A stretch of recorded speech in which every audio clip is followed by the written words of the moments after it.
Now, as the government's stand on demands by Azimio appeared to take a different turn this evening, with President William Ruto softening his stand.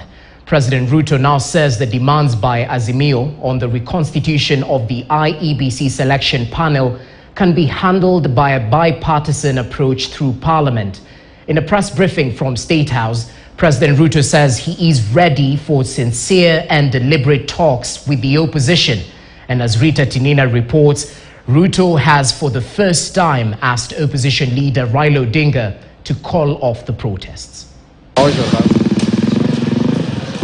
With protests by the opposition leading to injuries, death and destruction, President William Ruto's lieutenants have taken a hardline stance on the possibility of taking into consideration demands by the opposition.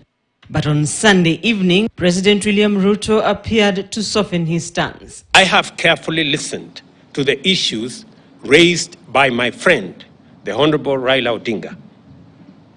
In times like this, it is not about who is right or who is wrong. Like Winston Churchill said, I dare say, and I quote, "Courage is what it takes to stand up and speak, but it is also what it takes to sit down and listen."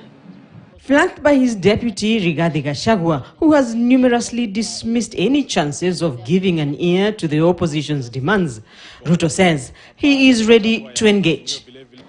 My door still remains open for honest, objective, and sincere deliberations based on the rule of law and the Constitution. Azimio leaders led by Raila Odinga are pushing for, among other things, a reduction of the cost of living, opening of the IEBC servers, and reconstitution of the IEBC selection panel. I am suggesting that the issues that have been raised by our friends on the matter of IEBC, my suggestion is that this matter can be handled in Parliament by a bipartisan parliamentary process so that we can agree on what it is they have an issue with, and we can adjust as is agreed and as necessary. The president says Azimio had the chance and channels to raise issues on the election results. And any contestants who were aggrieved by the outcome had an opportunity to present their grievances to the country's judicial system for arbitration. The Supreme Court of Kenya had and determined with finality the 2022 presidential election dispute. Since the protests started, Ruto has promised to handle the stalemate through the rule of law.